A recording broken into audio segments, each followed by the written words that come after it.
Welcome to शिक्षा पोटली। मैं अभिलाषा आज फिर आप लोग के समक्ष हिस्ट्री के पार्ट को लेके आई हूँ। आज हम लोग बहुत ही इम्पोर्टेंट टॉपिक करने जा रहे हैं 1857 की क्रांति। 1857 की क्रांति में हम देखेंगे कि इसके कारण कौन कौन से थे। तो कारण में राजनीतिक, सामाजिक, धार्मिक, आर्थिक और तत्कालिक कारक को देखेंगे। फिर साथ ही साथ हम देखेंगे घटनाक्रम की शुरुआत कैसे हुई और कहाँ से हुई। फिर हम देखेंगे कि नेतृत्व करने वाले कौन थे। हम देखेंगे अंग्रेज के समर्थक कौन कौन शासक रहे। फिर हम देखेंगे कि इसका रिजल्ट क्या निकला और कुछ जो इम्पोर्टेंट व्यक्तित्व हुए जैसे मंगल पांडे, कुंवर सिंह, रानी लक्ष्मीबाई, नाना साहब, इन सब के लेके मैं एक अलग वीडियो फिर से बना दूंगी क्योंकि इसमें उतना करने पे बहुत लंबा हो रहा था। अब हम सबसे पहले ये देखते हैं कि कंपनी यहाँ आती है। थोड़ा हम पीछे चलते हैं ताकि समझ सके कि क्यों आई कंपनी और कैसे कैसे यह क्रांति की नींव पड़ी। हम देखते हैं कंपनी यहाँ आती है व्यापार करने के लिए। उनका मेन ध्येय होता है धन लूटना। हम ब्रिटिश ईस्ट इंडियन कंपनी को 3 पार्ट में बांट के देखेंगे। फर्स्ट पार्ट में हम देखते हैं 1608 से 1757 का काल। इसमें हम देखते हैं इनका मेन उद्देश्य सिर्फ व्यापार करना था, लूटना, व्यापार करना, ना कि मतलब अपनी विस्तारवादी नीति उनका जो होता है वो 1757 के बाद देखने को मिलता है जबकि प्लासी का युद्ध हो जाता है। 1608 में हम देखते हैं कि हॉकिंस आते हैं शुरुआत में, जो यहाँ व्यापार के लिए ही सिर्फ उनका ध्येय जहांगीर के दरबार में आए थे, व्यापार से मिलने आए थे। फिर हम देखते हैं 1757 से 1857 का काल। इस काल में ब्रिटिश ईस्ट इंडियन कंपनी का मेन ध्यान होता है बाजार पे। वो यहाँ से कच्चे माल ले जाते हैं और उनका प्रोडक्ट बना के खुद इंडिया में लाते हैं और सस्ते दामों पर बेचते हैं क्योंकि यहाँ का कच्चा माल काफ़ी ही उच्च क्वालिटी का था। इससे हम देखते हैं कि औद्योगिकरण भी इस समय होती है और जिसकी वजह से किसान भी बहुत ज़्यादा परेशान रहते हैं। उनकी जो कुटीर उद्योग का क्षति हो जाता है, घर में बने हुए सामान नहीं बिक पाते, हस्तशिल्प वगैरह सारे इंडिया का धीरे धीरे कमने लगता है क्योंकि उसके दाम ज़्यादा होते हैं और ये जो भी सामान लाते हैं उनके दाम कम होते हैं, देखने में ज़्यादा खूबसूरत होता है, तो जो यहीं के लोग होते हैं वो लेना पसंद नहीं करते हैं, जिससे हम देखते हैं कि जो कुटीर उद्योग है, घरेलू उद्योग है, वो बाधित होता है। फिर हम जो तीसरा काल है 1858 से लेकर 1947 का काल, इसमें हम देखते हैं निवेश करना, जो अंग्रेज निवेश करते हैं, जिसमें हम देखते हैं रेल, बैंक, मार्केट वगैरह का विस्तार करते हैं, यानी बाजारवादी जो नीति है वो पूरी तरह से आ जाती। ये निवेश करते हैं रेल वगैरह में, बैंक में, तो ये हमारे लिए नहीं करते, ये खुद के अपने आप को बढ़ाने के लिए करते हैं। अब हम देखते हैं कि उस समय कुछ मैं छिटपुट शुरुआत में बता देती हूँ, फिर मैं डिटेल करूँगी आगे कि जो सेना होती है उसमें 1 सैनिक अंग्रेज होते हैं और 5 सैनिक हिंदुस्तानी होते हैं, मतलब 1:5 का रेशियो चलता है। समुद्र पार जहां धर्म नष्ट होता था, बहुत से ऐसे सैनिक थे जो ब्राह्मण थे, उनके लिए समुद्र पार करना या भारतीयों के लिए समुद्र पार करना उस समय अपने धर्म को नष्ट करना था। खेती समाप्ति हो गई थी क्योंकि वो अपने मनमानी करते रहते थे, तो वो भी एक कारण था किसानों के लिए। छोटे उद्योगों पर टैक्स ज़्यादा लगा दिए थे। अंग्रेज सैनिकों की पदोन्नति होती थी लेकिन भारतीय सैनिकों की नहीं होती थी, ये भी एक कारण था। किसान परेशान, अंग्रेज सैनिक परेशान। फिर हम देखते हैं डलहौजी की हड़प नीति और सहायक संधि। हड़प नीति क्या थी कि जिनके अपने कोई पुत्र ना हो, यानी जिनका वंशज ना हो, वो अगर किसी बच्चे को गोद लेते हैं या किसी अपने ही सगे संबंधी को अपना राजपाट देना चाहते हैं तो डलहौजी वो काम करने नहीं दे रहा था, जिससे भी उस समय के राजा लोग नाखुश थे, जैसे झांसी की रानी लक्ष्मीबाई। फिर हम देखते हैं सहायक संधि का भी बहुत बड़ा योगदान रहा क्योंकि सहायक संधि में क्या था कि कोई भी इंडियन राजा जो है अंग्रेजों को अपने पास अपने पैसे से अपने सैनिक भत्ते वगैरह, रहने का, खाने पीने का खर्च देते थे और अगर कोई दूसरा राज्य के लोग उन पे अटैक करते थे तो मदद करते थे। अब ये सोचने वाली बात है कि उस समय दूसरे राज्य के लोग, जो सारे लोग एक परेशान थे, वो कौन अटैक करेगा, अंग्रेजी खुद कर रहे थे, तो अपनी सेना भी जबरदस्ती रखवाते थे यहाँ के राजाओं से कि नहीं आपको रखना ही पड़ेगा। अब हम देखते हैं सैनिक कारण। अब हम देखते हैं इसमें ही राजनीतिक कारण से हम शुरुआत करते हैं। राजनीतिक कारण में अभी मैं हड़प नीति बताई, जिसके तहत मराठा नाना साहेब का पेंशन बंद कर दिया गया। फिर हम देखते हैं सतारा, जैतपुर, संबलपुर, बघाट और उदयपुर को इन्होंने आपस में मिला लिया हड़प नीति के तहत ही। झांसी की रानी को इन्होंने परेशान किया, जिसकी वजह से उन्होंने आंदोलन की। फिर नागपुर में भी देखते हैं यही घटना इन्होंने किया। हम देखते हैं सहायक संधि। सहायक संधि में क्या है, वही जो अभी मैं बताई कि आपको हमारी सेना रखना ही पड़ेगा, मतलब एक तरह से इन्होंने ना कंपलसरी भी बना दिया था कि आपको तो रखना ही पड़ेगा, जिससे कि बड़े बड़े राजा भी ना खुश थे, जमींदार सारे ना खुश हो रहे थे। अब आते हैं हम आर्थिक स्थिति में। आर्थिक स्थिति में देखते हैं कि छोटे छोटे जो किसान हैं उन पे भी टैक्सेस बहुत ज़्यादा लगे हुई थी। कच्चे माल की कीमत कम कर दिया था उन लोगों ने जो किसान उपजाते थे, और जो बना के माल वो खुद बेचते थे, तो उनके टैक्सेस उन्होंने ज़्यादा कर लिया था। कुटीर उद्योग समाप्ति हो गया, जो मैं अभी बताई। सूदखोर और महाजन की संख्या बढ़ गई थी, क्योंकि ये सूदखोर और महाजन भी क्या था ना, छोटे किसानों और नीचे तबके वालों को ही परेशान करते थे और अंग्रेजों को भक्त बने पड़े थे। सामाजिक कारण में हम लोग देखते हैं कि विलियम बेंटिंग एवं डलहौजी की नीति जो हम बता रहे हैं।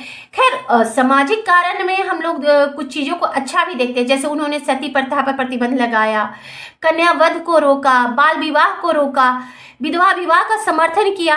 बट जो यहाँ के हमारे पूर्वज थे, जो एंशियंट टाइम से थे, उनके लिए ये बहुत बड़ी बात थी कि आप आ रहे हो, मेरे यहाँ जो चली हुई प्रचलन में जो हमारी सभ्यता है उस पर आप कुठाग्र कर रहे हो। मतलब इनके अंदर एक कुंठा सी आने लगी कि अरे ये तो आए सती प्रथा बंद कर दिया, इससे हम लोगों में मतभेद ये होगा। बाल विवाह निषेध कर दिया। अब उनके लिए क्या था, बाल विवाह, कम उम्र में शादी ज़्यादा ज़रूरी थी, तो उससे भी इनके अंदर थोड़ा सा आक्रोश आया, ऐसा क्यों कर रहे हैं ये लोग। फिर हम देखते हैं धर्म के रूप में भी ईसाई मिशनरी आई 1813 में। तो इन्होंने जितने शिक्षण संस्थान हैं वहाँ पे ईसाई धर्म का प्रचार का शुरुआत इन लोगों ने किया। अब हम देखते हैं कि इससे भी जो हमारे यहाँ के जो धर्म थे, जैसे जो मुस्लिम धर्म मान रहे थे, चाहे जो हिंदू धर्म मान रहे थे, उनके लिए ये बहुत बड़ी बात थी, क्योंकि ये जा के घर में जा के लोगों को बता रहे थे कि जो ऊंच नीच है, जो छुआछूत है, वो ईसाइयों में नहीं है, आप हमारे धर्म को कीजिए, सब हमारे लिए बराबर है। मतलब एक तरह से देखा जाए तो उन्होंने समाज पे भी एक अलग तरीके से छाव छोड़ना शुरू किया, और इतनी इनकी छूट बढ़ गई कि ये घर घर तक जाके लोगों को मैनिपुलेट करने लगे। और कई ऐसे राज्य हुए जिसमें हम लोग देखते भी हैं कि लोग ईसाई धर्म को मानना शुरू कर दिए। अब हम देखते हैं कि असफलता के कारण क्या था। सैनिक कारण देखते हैं। सैनिक कारण में हम लोग देखते हैं, सैनिक कारण या तत्कालीन कारण में देखते हैं कि जो सेना जो थी वो बंगाल की सेना ज़्यादा थी, जिसमें सिपाही जो थे या तो ब्राह्मण थे या राजपूत थे। अब इनके साथ क्या होता था भाई कि ये समुद्र पार नहीं जा सकते। अब समुद्र पार जाने की समस्या, वैसे समुद्र पार जाने पे भत्ते वत्ते तो ज़्यादा मिलते थे, लेकिन अब ये धीरे धीरे जो सैनिक भत्ते हैं, रहने के भत्ते, उनको कम कर दिया गया। अच्छा, भारतीय सैनिकों की वेतन हमेशा कम रही, जबकि अंग्रेज सैनिकों की वेतन हमेशा बढ़ती थी। उनकी पदोन्नति होती थी, जबकि भारतीयों की नहीं होती थी। भारतीय 2,38,000 थे तो अंग्रेज 45,000 थे। तत्कालीन कारण में जो देखते हैं हम लोग, चर्बी वाला कारतूस का प्रयोग करने से इनकार करना। 1857 ईस्वी में बैरकपुर में हुआ था, जो कि मंगल पांडे द्वारा किया गया था। मंगल पांडे जो थे वो थे 34वीं रेजिमेंट से। अब हम लोग देखते हैं कैसे कैसे ये तत्कालीन कारण की शुरुआत हुई। तो तत्कालीन कारण में हम लोग देखते हैं कि बैरकपुर छावनी में ये हल्ला उठता है। बैरकपुर छावनी में नहीं है, मतलब ये हल्ला होता है दमदम में। सबसे पहले कि जो कारतूस आ रहा है उसमें सूअर और गाय की चर्बी है। अब जो भी धर्म को मानने वाले थे उनके मन में आता है कि मैं तो चर्बी वाले कारतूस का प्रयोग नहीं करूँगा।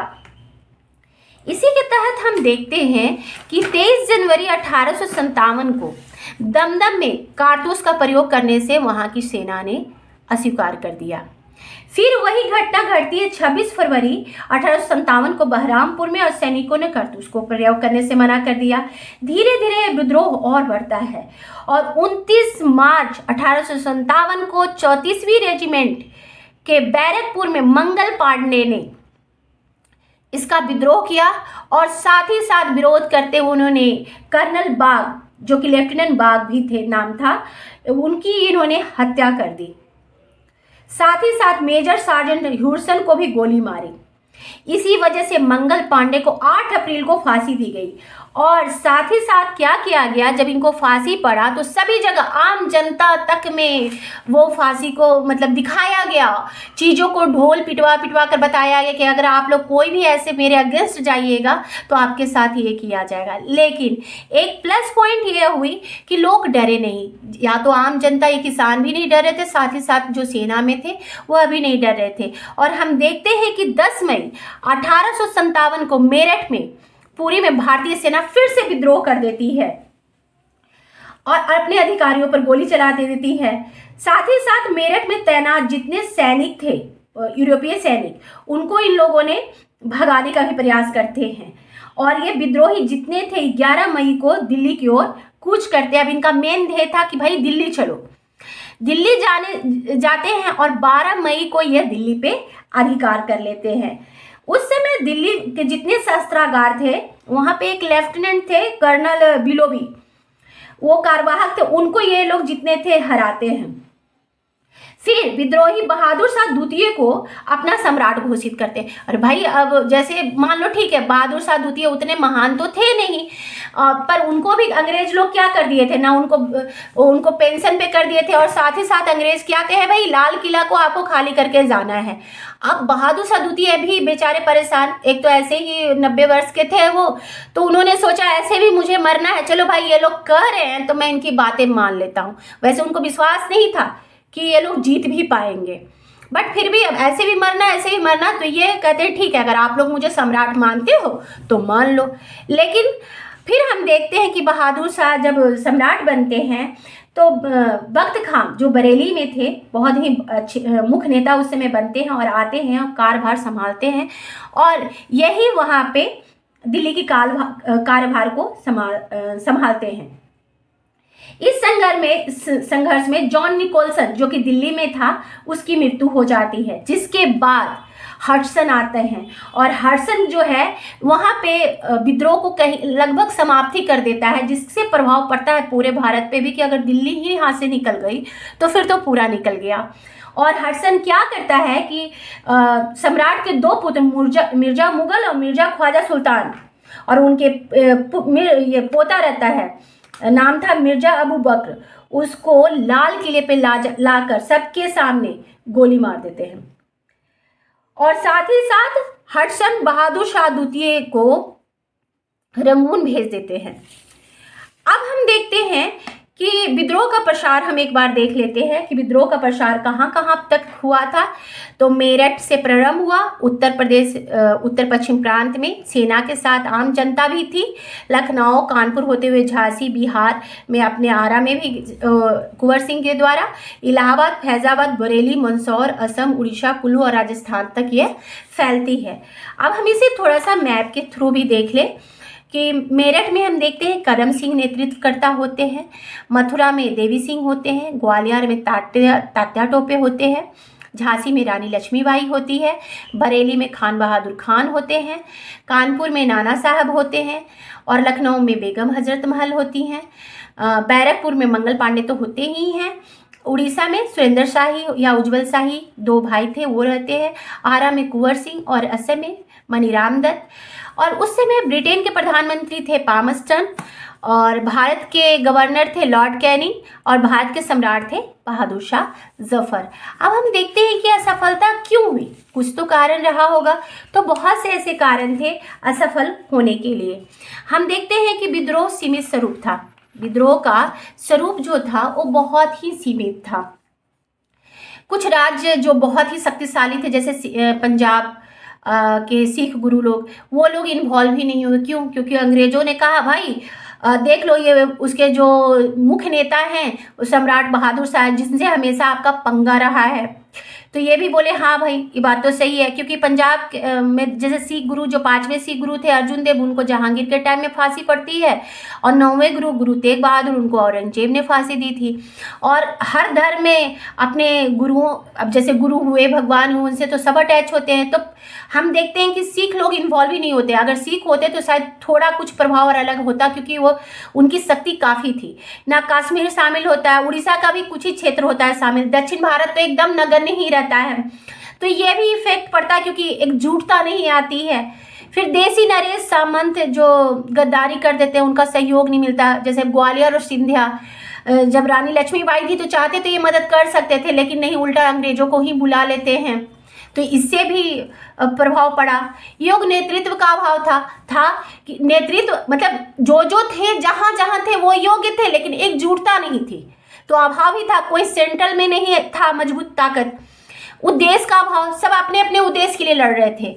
अगर किन्हीं का दत्तक पुत्र की वजह से उनका छीन लिया गया है इसलिए लड़ रहे थे, किसी को पेंशन नहीं मिल रहा था इसलिए, किसी को जमींदारी ही व्यवस्था थी उसको वहाँ ज़्यादा बढ़ा दिया गया टैक्सेस, उसके लिए लड़ रहे थे। उद्देश्य था ही नहीं। संगठन का अभाव था, सीमित साधन। अब अंग्रेजों के पास सारे नई तकनीक के राइफल्स, नई तकनीक के सारे सामान थे, जबकि भारतीयों के पास साधन ही नहीं था। फिर हम देखते हैं जन समर्थन का अभाव। जन समर्थन भी नहीं मिल रहा था, सब लोग भाग रहे थे भाई डर से अंग्रेजों, और साथ ही साथ अंग्रेजों का कुशल नेतृत्व भी, उसको हम लोग ये नहीं कह सकते कि नेतृत्व भी उनका नहीं था, उनका नेतृत्व भी बहुत अच्छा था। और उनकी बस एक ही ध्येय था, सब विद्रोहियों को खत्म करना, विद्रोह को शांत करना। तो उनका एक उद्देश्य भी था और नेतृत्व भी उनका कुशल था। फिर हम देखते हैं शिक्षित वर्ग उदासीन थे, कृषक वर्ग उपेक्षा में रहे, बेचारे वो खुद ही परेशान थे। और कई जो बड़े बड़े जमींदार थे वो इन्वॉल्व ही नहीं हुए, और कुछ ही जमींदार इन्वॉल्व हुए, वो भी एक कारण रहा। अब हम विद्रोह का महत्व देखते हैं तो हम देखते हैं राष्ट्रीय भावना का बीजारोपण तो हुआ। मतलब जहाँ एक भावना बढ़ गई थी दिमाग में कि हम अंग्रेज को हरा नहीं सकते, हम भगा नहीं सकते, वहाँ कम से कम ये तो हुआ कि लोग आए और लड़े। एकता एवं संगठन का प्रेरणा मिला कि अगर हम एकजुट हो सकते हैं तो हम इन्हें हरा सकते हैं। ये मिथ था कि हम अंग्रेजों को नहीं हरा सकते, वो यहाँ से टूटने लगा। अब अंग्रेजों का ध्यान देश की आंतरिक दशा को सुधारने पे होने लगा, साथ ही प्रजातांत्रिक शासन का भी बीजारोपण हुआ। क्यों? क्योंकि मुगल सत्ता उस समय तक पूरी तरह से खत्म हो जाती है। अब हम देखते हैं विद्रोह का परिणाम क्या निकला। अब विद्रोह के परिणाम में हम देखते हैं भारत में कंपनी शासन समाप्त हो जाती है, अब सीधे क्राउन के अधीन आ जाता है शासन। अब धार्मिक मामले में ये लोग हस्तक्षेप नहीं करते थे, भाई आपको जो धर्म रखना है रखिए। भारतीय राजवाड़ों के प्रति इनका जो विलय की नीति थी, जैसे डलहौजी की हड़प नीति, उसमें भी अब ये था कि आप जिसे चाहें उसे आप अपना दीजिए, कोई मुझे दिक्कत नहीं है। सरकारों द्वारा राजाओं जो गोद लेने की प्रथा है उसको भी अनुमति दे दी गई। साथ ही साथ सेना में बहुत बड़ा बदलाव किया जाता है, जहां हम देख रहे तो एक 5:1 यानी 5 भारतीय और 1 अंग्रेज थे, वहां 2:1 की परंपरा आ गई। अब ये इनके मन में भी डर हो गया कि अब सेना को इतना मजबूत नहीं करना। और एक चीज़ और देखते हैं, बंगाल, बिहार और जो भी इधर अवध वाले क्षेत्र हैं, इन क्षेत्रों के सैनिकों की भर्ती भी कम कर देते हैं, क्योंकि जो भी हुआ था इसी क्षेत्र में हुआ था। फिर भारत सचिव का नया पद का सृजन होता है और हम देखते हैं मुगल शासन का अंत होता है। अब हम लोग देखते हैं कि लेखक और पुस्तक, कुछ मैं लेखक और पुस्तक जो हैं जो इम्पॉर्टेंट है एक जगह की हूँ।